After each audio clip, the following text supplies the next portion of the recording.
mendengarkan podcast ini. Saudara-saudara sekalian, kembali saya menegaskan apa yang saya sudah kemukakan di pertemuan terdahulu. Kalimat "karena Engkaulah yang empunya kerajaan dan kuasa dan kemuliaan sampai selama-lamanya." Walaupun menurut tradisi ini kalimat tambahan, tetapi kita percaya bahwa Allah bekerja dalam sejarah, juga dalam proses kanonisasi, sampai menjadi Alkitab seperti yang kita miliki sekarang. Doa Bapak kami, saudaraku sekalian, memiliki landasan, memiliki dasar, karena Allah yang empunya kerajaan, kuasa dan kemuliaan. Karena inilah kita bisa mengatakan kepada Bapa, "Dikuduskanlah namamu, datanglah kerajaanmu, jadilah kehendakmu di bumi seperti di surga," dan seterusnya. Saya sudah menjelaskan kepada saudara sekalian di pertemuan terdahulu pengertian kerajaan dan kuasa. Sekarang kita masuk pada satu kata, kemuliaan. Kemuliaan dari kata mulia berarti agung, luhur, bernilai tinggi. Kalau dikatakan karena Engkaulah yang empunya kemuliaan, ini sejajar dengan apa yang telah dikemukakan di kalimat terdahulu. Dikuduskanlah atau dipermuliakanlah namamu. Saya pernah mengemukakan itu kalimat bukan hanya bermaksud biar namamu dianggap mulia. Bukan hanya berarti agar namamu dianggap agung, tetapi aku mau membuat namamu agung. Aku mau membuat namamu mulia. Saudara sekalian, terkait dengan hal ini, perhatian saya tertuju pada Filipi pasal 2, saudara.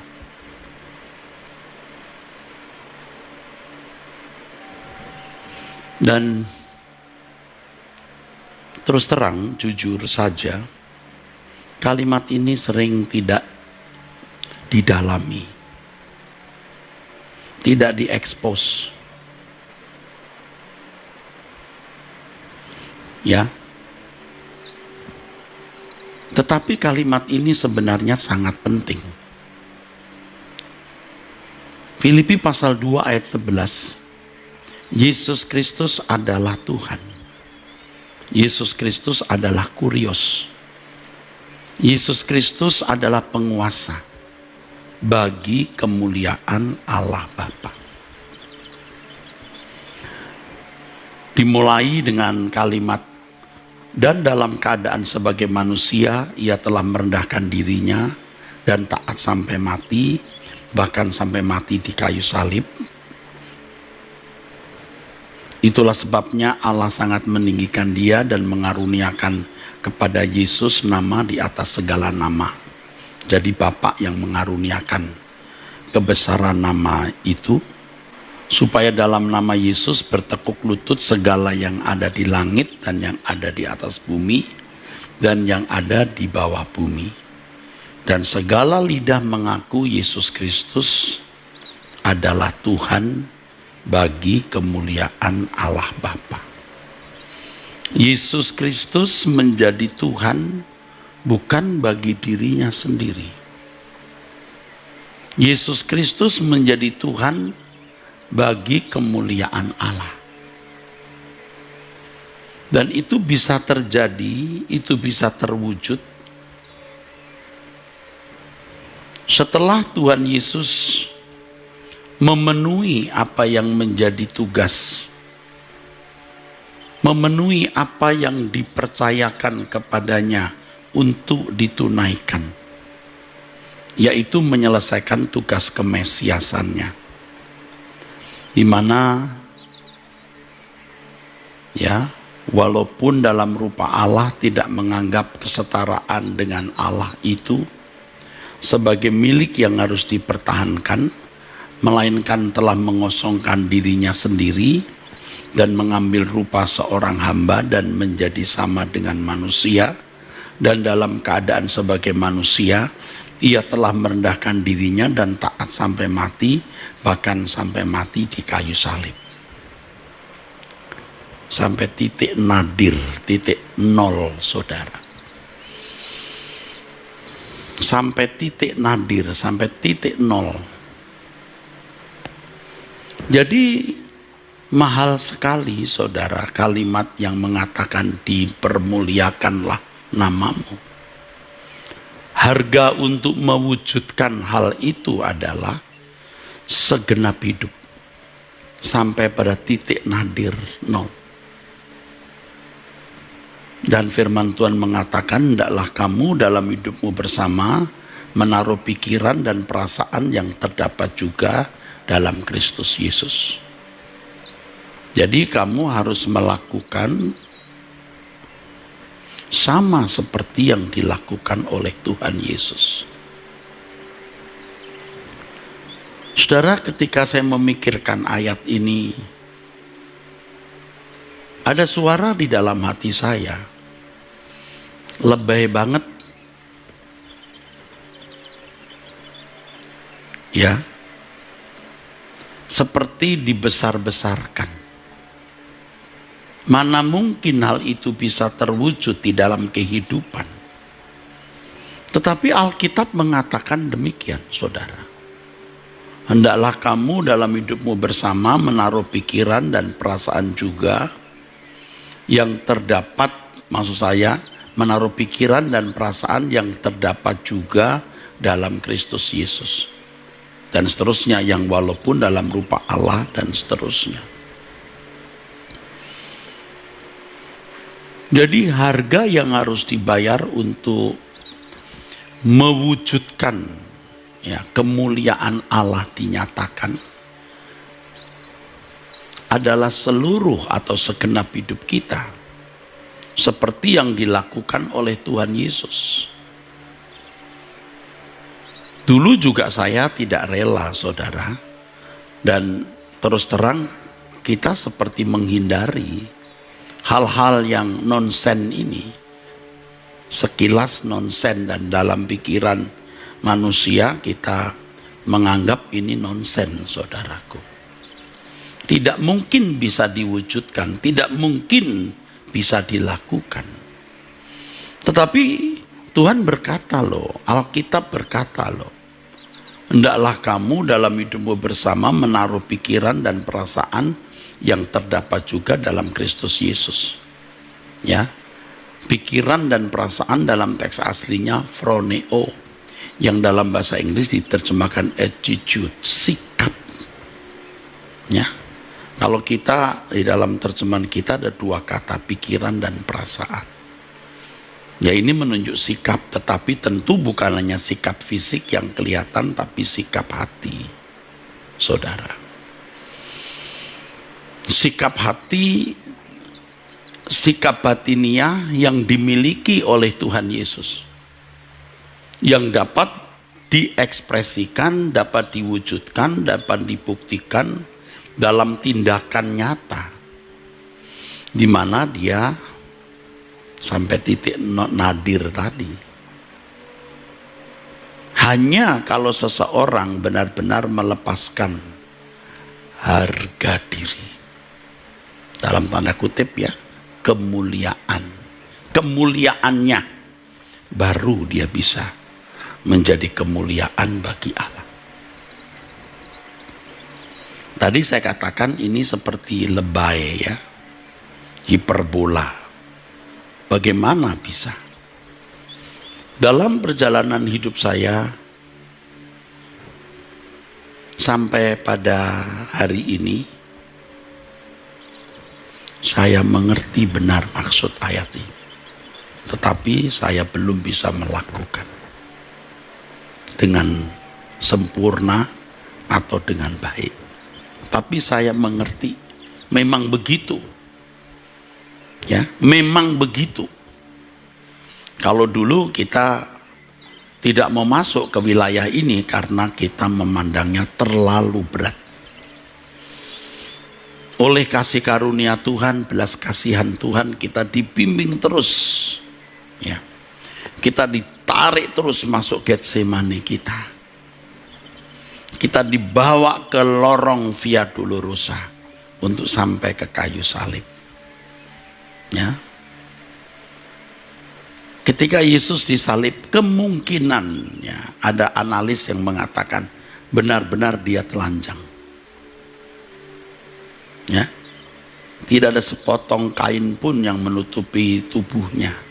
Ya, tidak seperti lukisan yang kita sering lihat.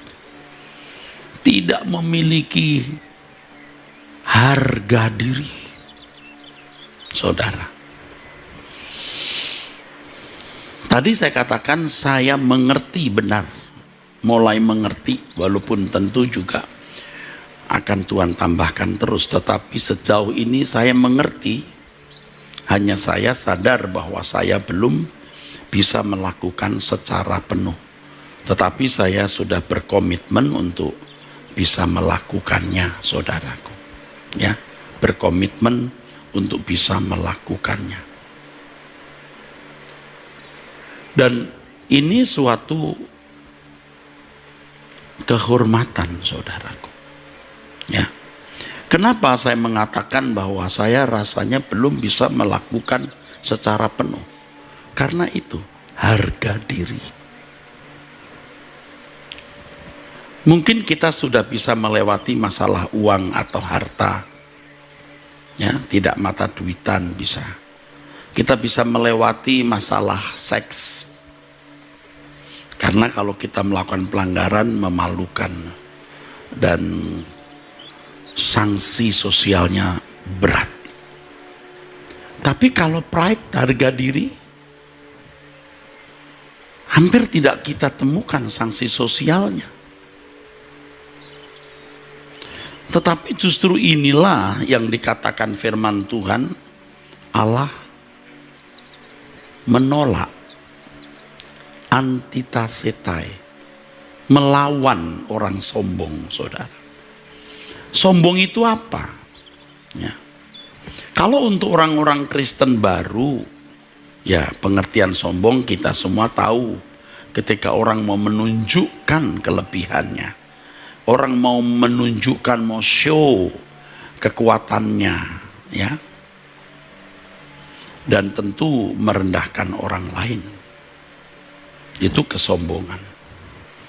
Tetapi kalau untuk orang Kristen yang sudah akil balik, yang dewasa, kesombongan itu memiliki pengertian yang tentu lebih dalam, saudara. Ya, orang yang sudah lebih dewasa itu tuntutannya lebih tinggi. Sebab standar kita kan seperti Yesus, serupa dengan Yesus. Di mana kita tidak berhak memiliki kehormatan, meletakkan semua kehormatan kita. Aduh, ini yang berat, saudaraku. Nama kita dicoret saja, belum dicabik-cabik, baru digores, kita sudah tersinggung, ya, merasa terlukai, baru digores, belum diremukkan. Ya, saudara. Nah, orang-orang yang belum mengalami secara ya nyata, konkret pengalaman itu, ya belum bisa merasakan sakitnya ketika harga diri dijatuhkan, saudara. Belum bisa merasakan. Tetapi percayalah bahwa kalau kita memang berkomitmen untuk serupa dengan Yesus, kita pasti mengalami apa yang juga dialami oleh Tuhan Yesus. Bersiap-siaplah. Dan tidak kebetulan ya saudara, tadi lagu terakhir yang kita nyanyikan itu, Tuhan aku memilihmu, ya, apa? Menjadi kesukaan Bapa. Bagaimana menjadi kesukaan Bapa? Ya tidak lain tak bukan harus mengenakan hidup Tuhan Yesus. Mengenakan hidup Tuhan Yesus. Saudara begitu berkomitmen untuk itu, ya siap-siap dibawa oleh Tuhan, maksud saya oleh Allah Bapa melalui Roh Kudus, di jalan-jalan, di lorong-lorong yang Yesus masuki. Tentu kasusnya beda, tapi esensi dari kasus itu sama. Ya, yang intinya adalah peremukan, saudara. Ingat Taman Getsemani itu artinya tempat peremukan. Ya, buah zaitun yang keras tidak akan memiliki faidah, tidak berguna kalau belum diremukkan, saudara. Itu keras, harus diremukkan. Kita juga harus mengalami peremukan seperti yang dialami oleh Tuhan Yesus. Jadi hati-hati. Saudara berkata, aku memilihmu Tuhan, mengenakan hidupmu. Kita akan dibawa ke lorong atau jalan-jalan yang juga dilalui oleh Tuhan Yesus. Yang pada intinya kita dibawa kepada titik nadir, titik nol. Nah, kalau saya bertanya kepada diri saya sendiri, Erastus, kamu sudah sampai titik nol belum? Rasanya belum. Waktu mau dibawa ke tempat itu kita menggeliat. Ini menyakitkan sekali Tuhan, ya. Ini berat. Ngono ya ngono, tapi ojo ngono. Gitu ya gitu, tapi jangan sampai segitu loh. Begitu maksudnya. Aku sih nggak masalah, tapi kalau sampai begini, ya ini masalahnya. Kita masih mau membatasi. Ya. Kalimat mulut kita mudah mengatakan, Tuhan buatlah jalanmu dalam saya. Tapi itu tidak mudah karena prakteknya itu berat sekali, saudaraku. Dan ini tidak dialami oleh semua orang.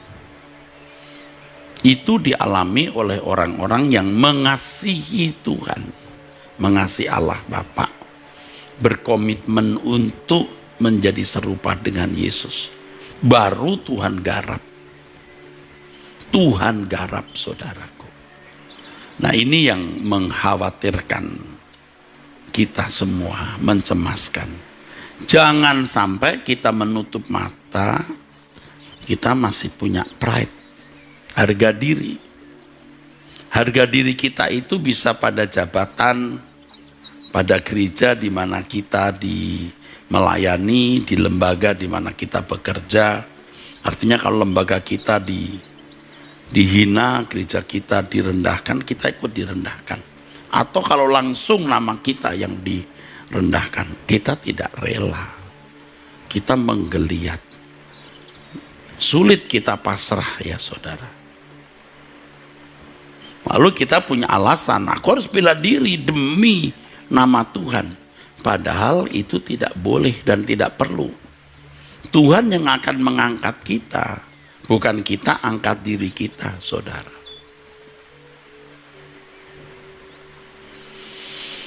Saudara,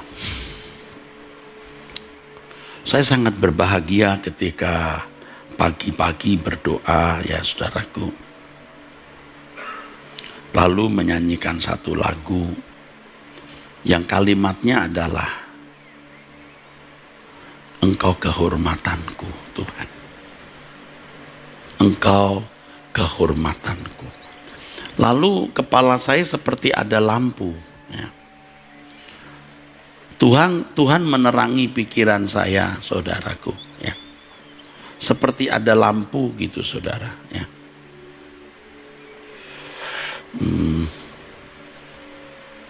Dan saya diberkati. Kalau kita menjadikan Tuhan itu segalanya dalam hidup kita, Dia kehormatan kita, Dia kemuliaan kita. Jadi kita tidak pantas menjadikan apapun itu kehormatan. Yang penting nama Tuhan dimuliakan, yang penting pekerjaan Tuhan didukung, pekerjaan Tuhan diuntungkan. Itu yang penting. Nah masalahnya kita masuk ke titik nadir ini, titik nol ini berani enggak? Yang kemudian Tuhan pasti akan angkat. Seperti yang kita telah baca tadi, ya. Ia direndahkan, tapi Bapa meninggikan dia. Tetapi dia ditinggikan untuk kemuliaan Bapa, bukan untuk kemuliaan dia. Nah kita nggak sanggup direndahkan. Nah terkait dengan hal ini saya ingat orang-orang Kristen abad mula-mula saudara. Direndahkan. Benar-benar mereka dihina. Tetapi darah martir ini melahirkan gereja-gereja. Melahirkan gereja-gereja. Nah sekarang bagaimana kita diremukkan supaya Allah bisa mengalir melalui hidup kita lewat khotbah kita, nyanyian kita, doa kita, ya, nasihat-nasihat yang kita sampaikan dan perilaku kita. Itu baru benar ya, Tuhan dimuliakan. Tapi kita sering tidak mau di situ, saudara. Ya, maka tadi saya katakan saya mengerti. Ya tentu belum sempurna, tapi saya mengerti. Ya dalam porsi saya mengerti. Hanya saya belum melakukan secara penuh, masih dalam proses. Dan saya harap secepatnya saya bisa lulus, bisa membawa diri ke titik nadir ini. Titik nol ya, I am nothing. Aku bukan siapa-siapa. Nah kalau kita keburu terhormat, keburu punya gelar, keburu disanjung orang, susah. Untuk turun ke titik nol itu susah, saudaraku. Susah. Tapi Tuhan akan terus menggiring kita. Lorong atau jalan yang dijalani oleh Tuhan Yesus harus kita jalani. Ya. Ini betul-betul hal yang tidak mudah dijelaskan karena saudara harus mengalaminya. Saya mengerti ini. Saya sedang dalam proses itu. Ya, godaan uang bisa dilewati, godaan seks bisa dilewati, tapi kalau pride belum tentu. Karena itu menyatu dalam diri kita, saudaraku. Apa yang dilakukan Tuhan Yesus ini bertolak belakang dengan apa yang dilakukan oleh Lucifer atau oleh setan, saudaraku ya. Oleh setan. Kata Lucifer tidak harus berarti setan sebenarnya. Tapi oke, setan saja. Yang ingin meninggikan diri itu loh saudara. Mau mengatasi segala bintang juga. Dan mendirikan tahtanya. Jadi kita mau merendahkan diri tidak punya tata. Tapi masih punya dingklik cilik. Kursi kecil, kursi pendek. Ya jangan sampai tiarap lah, kalau tiarap kan kebangetan ya. Delosor, tergeletak, nggak rela kita. Direndahkan tapi jangan sampai gitu. Ngono ya ngono tapi jangan sampai ngono gitu. Gitu ya gitu tapi jangan sampai keterlaluan, kita nggak rela.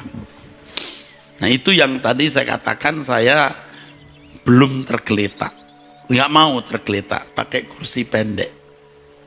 Memang sudah tidak duduk di tahta, tahta diduduki oleh Tuhan, tapi jangan dibuat tergeletak, kursi pendek. Nah ini dia saudara, belum titik nadir. Tuhan Yesus itu di kayu salib telanjang, atau setengah telanjang, tidak punya harga diri sama sekali. Nah sampai titik itu loh, kalau kita bisa, baru kita akan bisa menjadi saluran pipa Tuhan. Nah pikiran sehat kita, pikiran sehat duniawi maksudnya, mengatakan, wah kalau sampai tergeletak enggak bisa bangun. Kalau sampai direndahkan habis begini gimana? Nah kita pakai akal manusia, hikmat manusia. Kita tidak meneladani apa yang Tuhan Yesus ajarkan, saudara. Tapi dengan khotbah ini saya harap saya bisa bertobat. Supaya jangan punya tahta, bahkan kursi kecil pun jangan. Dingklik, cilik pun enggak. Enggak punya tempat duduk. Wes ndelosor, apa duduk di atas tanah itu namanya apa? Duduk tapi di atas tanah. Apa istilahnya? Deprok. Deprok. Jangan deprok lah Tuhan, kursi kecil aja. Nggak boleh. Deprok, nggak ada kursi. Tadi sudah kita baca, dia direndahkan, merendahkan diri, tapi Tuhan tinggikan. Dan kalau kita bisa deprok, nggak punya harga diri, nggak punya kehormatan, betapa sulitnya kita menghancurkan keakuan kita. Ya. Tuhan mengendaki sekecil apapun tidak boleh kita berkata I am someone. You are nothing. You have no anything. Kamu bukan siapa-siapa, kamu nggak punya apa-apa. Ya, ini ngomong ini gampang nih saudara ya.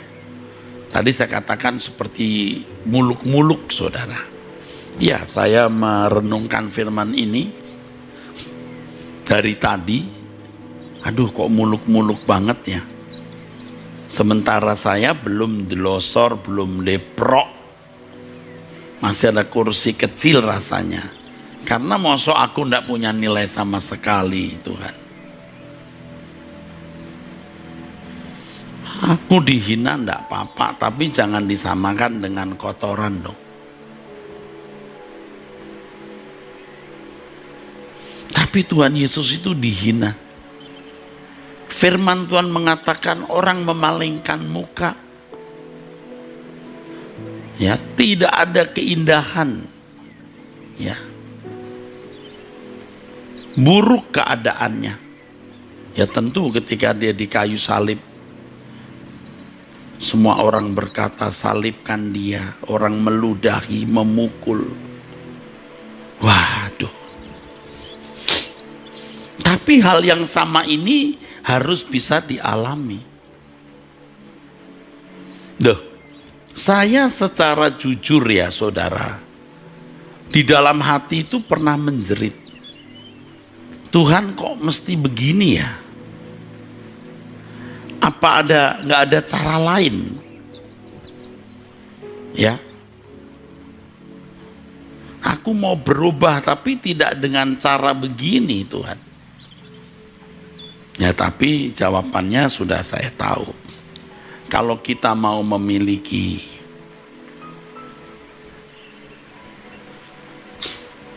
kedewasaan rohani seperti Tuhan Yesus, harus melalui lorong dan jalan-jalan yang juga dijalani oleh Tuhan Yesus.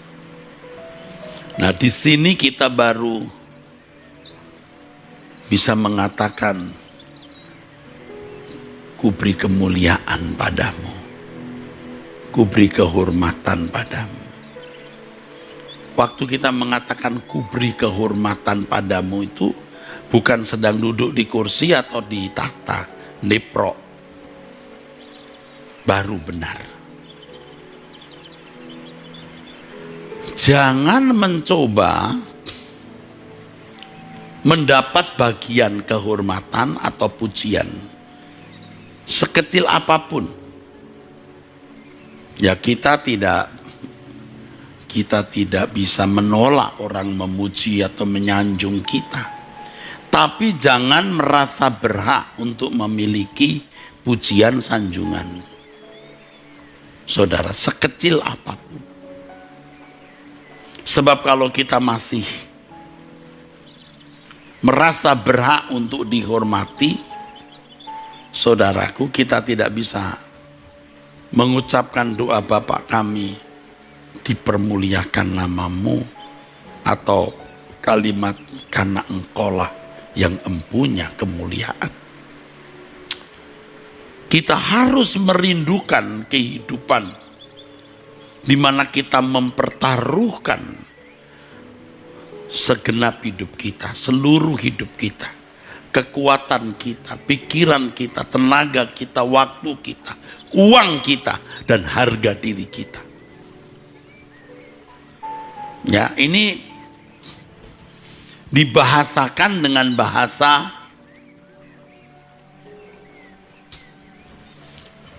yang sebenarnya belum bisa mewakili apa yang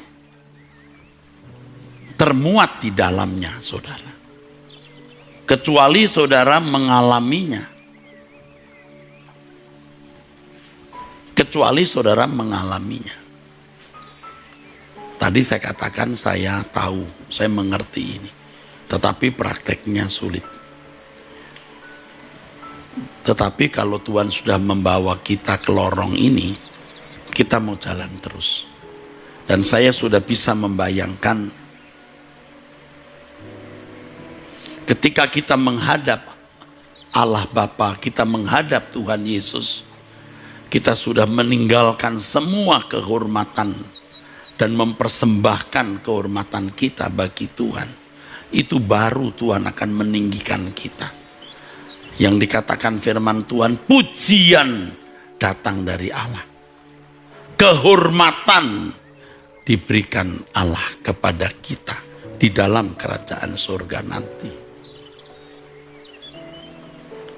Saya katakan Bapak Ibu, tidak salah kita dipuji orang. Karena kita tidak menuntut, kecuali kita menuntut. Tidak salah kalau orang menyanjung kita atau meninggikan kita dengan cara manusia karena saudara dianggap memiliki kelebihan atau saudara berjasa atau saudara memang baik. Tidak salah orang menyanjung kita, tapi jangan merasa berhak untuk disanjung atau dipuji. Kita harus merasa tidak berhak memiliki kehormatan. Walaupun orang menyanjung, memuji atau memberi kehormatan, tapi di dalam batin kita, kita harus merasa tidak berhak menerima itu. Dan Tuhan membaca hati kita. Tuhan melihat hati kita, apakah kita benar-benar memiliki perasaan seperti itu.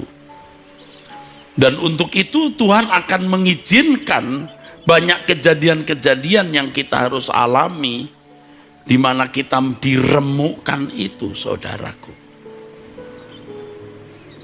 Jadi kalau saudara belum sampai pada tahap ini, saudara hanya bisa ya berpikir dan menduga-duga. Ya enggak apa-apa. Berharap suatu hari saudara bisa mengalami dan tahu. Ya. Saya katakan dengan jujur, saya pun pernah meratap. Apakah harus begini Tuhan? Meratap saudara. Duka cita, marah, kesal, kecewa, pahit, bingung. Tapi setelah saya mengerti kebenaran firman Tuhan, makin mengerti, oh, ternyata memang prosesnya sampai di situ. Nah, kita khawatir kalau kita meninggal dunia, kita masih memiliki segenggam kehormatan atau merasa memiliki segenggam kehormatan. Ini kebenaran yang murni, saudara. Kebenaran yang murni yang Alkitab ajarkan kepada kita. Kekristenan yang murni itu begini, yaitu bagaimana kita diproses, dikembalikan ke rancangan Allah semula dengan sikap batiniah seperti yang dimiliki oleh Tuhan Yesus. Segala sesuatu dari Allah, oleh Allah, dan semua bagi Allah. Kemuliaan bagi Dia. Kalau kita sampai pada pengertian seperti ini, saudara, kita tidak akan menuntut apapun dari Tuhan. Tetapi kita memberi diri untuk dituntut oleh Tuhan. Nah, kalau agama kan pada umumnya memiliki bahasa doa, orang menuntut, orang meminta. Tidak salah kalau orang Kristen baru belajar bertumbuh, ya belum bisa dikatakan salah. Tapi kalau kita sudah mestinya akil balik, mestinya kita dewasa, kita berhenti menuntut, tetapi kita memberi diri dituntut oleh Tuhan. Kita tidak merasa berhak untuk meminta apapun, kecuali kita mau menjadi orang yang berkenan di hadapan Tuhan. Doa kita kepada Tuhan adalah, Tuhan ajar aku bagaimana aku bisa memiliki kehormatan itu Engkau. Engkaulah satu-satunya kehormatanku. Nah, saudaraku, ini bukan hal yang mudah, tetapi kalau kita bisa, waduh saudara, itu sukses kehidupan. Itu keberhasilan di atas segala keberhasilan. Tidak ada artinya jadi dokter, jadi pemimpin, jadi orang kaya, jadi konglomerat, memiliki jabatan. Tidak ada artinya dibanding dengan seorang sampai pada level atau taraf di mana dia tidak merasa memiliki apapun kecuali Tuhan sebagai kehormatannya. Orang kan gak rela tidak memiliki sesuatu, saudara. Orang mau masih memiliki sesuatu, apapun. Pokoknya masih ada something yang dia miliki. Tetapi kalau kita menjadi orang yang beruntung, yang berhasil, yang sukses, jangan merasa berhak memiliki apapun. Tetapi Tuhanlah yang menjadi kehormatan kita. Berat, saudara. Oh, saudara harus bisa merenungkan dan membayangkan ketika saudara menjadikan Tuhan itu kehormatan saudara. Saudara datang kepada Tuhan. Kita datang kepada Tuhan waktu kita menghadap tahta pengadilannya. Tuhan tahu bahwa kita tidak memiliki apa-apa. Yang kita miliki hanya Tuhan. Dia menjadi harta kita. Kita baru siap pulang. Kita senang kita pulang ke surga. Dan bukan hanya kata-kata. Benar-benar kita bergairah untuk pulang ke surga itu. Dan pastinya saudaraku, sebelum kita meninggal dunia, Tuhan pasti akan angkat kita sejak di bumi ini. Bagaimana kita efektif bagi pekerjaan Tuhan, bagaimana kita berguna bagi pekerjaan Tuhan. Jadi kalau sekarang ini saudara seperti ada di bawah, ditekan, ditindas, ditindis, diam saja. Seperti pujian yang tadi dinyanyikan, ajarku diam. Pasti Tuhan akan angkat kita. Tunggu saja. Hanya kadang-kadang kita tidak betah ya waktu kita itu dibully, dijahati, direndahkan. Belum sampai titik nadir kita sudah menggeliat-geliat. Kita nggak mau sehingga proses itu jadi lamban, sehingga kita telat untuk menjadi sempurna. Saudara dan saya inginkan Tuhan berkata, engkau duplikatku.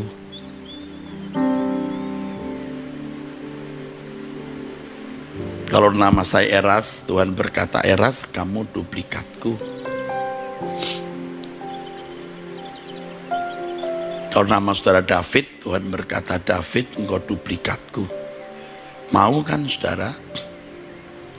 Dan untuk menjadi duplikat Tuhan, kita di-cloning oleh Tuhan, harus sampai taraf ini. Taat sampai mati, bahkan mati di kayu salib. Dalam kehinaan. Oh, kita belum sampai ke situ, saudara. Apalagi sudah terlanjur menjadi orang terhormat, berpendidikan, punya gelar, kaya, disanjung orang. Tidak mau. Tetapi kita bisa. Sebab itu bicara sikap batinnya. Jadi kalau kita mau titik nadir, bukan berarti lalu saya pakai kaos oblong saja atau baju sederhana. Oh, ini bukan bicara dari sikap atau penampilan lahiriah, tapi sikap batin kita, saudara. Bagaimana memiliki kehormatan itu hanya pada Tuhan. Itu yang menjadi doa kita. Bagaimana aku menjadikan engkau kehormatanku, Tuhan. Jadi tidak ada sesuatu yang kupandang sebagai bisa memberi kehormatan. Apakah itu gelar, apakah itu jabatan, apakah itu penampilan, atau apapun juga. Sebab kalaupun aku memiliki semua itu, semuanya kupersembahkan kepadamu. Semuanya kupersembahkan, tidak ada yang aku sisakan untuk diriku sendiri. Termasuk ketika kita dibully, difitnah, dijahat-jahati orang, kita tidak membalas kejahatan dengan kejahatan. Kita tidak memiliki kehormatan sama sekali di hadapan manusia atau di mata manusia, tidak menjadi masalah. Asal kita memiliki Tuhan sebagai kehormatan kita. Demi engkau aku menjadi miskin, Tuhan. Karena engkau aku tidak berharta. Karena engkau aku membiarkan namaku rusak dan aku tidak membalas. Tetapi percayalah, seperti yang tadi saya kemukakan, Tuhan pasti angkat kita. Sebab kita harus efektif bagi pekerjaan Allah. Jadi kalau sementara waktu kita ditindas, kita ditekan, kita seakan-akan tidak memiliki apa-apa. Dan memang tidak boleh merasa memiliki apa-apa. Tuhan pasti angkat kita. Angkat kita untuk kepentingan pekerjaannya. Dan yang tentu kita rindukan adalah bukan diangkatnya di bumi ini, lalu kita bisa membusungkan dada dan berkata, aku benar, dia salah. Aku baik, dia jelek atau dia jahat. Tetapi nanti di hadapan tahta pengadilan Kristus, ketika Tuhan Yesus memuji kita, pujian datang dari Allah, mendapat pujian dari Tuhan. Luar biasa, saudara. Dan mestinya itu yang kita cari. Ya. Bicara kepada Bapak Ibu, saudara-saudara sekalian yang sudah jauh tertinggal, tidak bertumbuh di dalam Tuhan. Betapa sulitnya. Jangankan kepada jemaat, mungkin juga kepada pendeta atau mereka yang pernah belajar sekolah tinggi teologi, bergelar tinggi, mungkin juga tidak nyambung. Karena apa yang saya kemukakan ini ketidakwajaran. Seperti di awang-awang, fantasi, dan memang tidak dialami oleh orang-orang yang tidak sungguh-sungguh mengasihi Tuhan. Kalau kita berkomitmen mengasihi Tuhan, kita betul-betul mau serupa dengan Yesus. Baru kita diproses di situ, saudara. Jadi saya mengerti bahwa tidak semua orang menangkap frekuensi ini. Tapi kalau saudara bisa menangkap, saudara tahu betapa berharganya waktu hidup kita di dunia ini. Saya belum sempurna, tapi saya sedang dibawa Tuhan ke arah itu. Saya mulai merasakan gairah untuk pulang ke surga. Gairah untuk bertemu dengan Tuhan Yesus. Saya mulai merasakan gairah berhadapan dengan Allah Bapa dan mengatakan kepada Elohim Yahweh, Engkau kehormatanku Tuhan. Hanya sekarang saya belum sempurna, masih sedikit lagi. Dan saya mengajak saudara untuk berubah. Sedikit lagi. Itu yang sering saya katakan, saya harus terbang lebih tinggi dari saudara. Supaya saya bisa mengajar, supaya saya bisa memberi teladan. Indah sekali saudaraku. Kesempatan yang Tuhan berikan ini singkat. Dan sangat berharga. Kalau saudara bersedia, saat ini, kesempatan ini saya ajak saudara untuk menjadikan Tuhan sebagai kehormatan saudara. Kehormatan kita, harta kita saudara. Kita mau menjadi Kristus, artinya orang-orang yang diurapi seperti kehidupan Yesus di zaman kita. Di mana ketika kita berkata hidupku bukan aku lagi, tapi Kristus yang hidup di dalam aku. Itu berarti kualitas hidup Yesus juga kita kenakan. Dan itu sebuah keniscayaan. Bukan lebay, bukan hiperbola, bukan berlebihan. Saudara, sampai di sini pesan yang saya sampaikan. Dan saatnya kita mau mengambil keputusan untuk benar-benar memiliki kehidupan seperti kehidupan yang dimiliki oleh Tuhan Yesus. Karena Engkaulah yang mempunyai kemuliaan, bukan aku.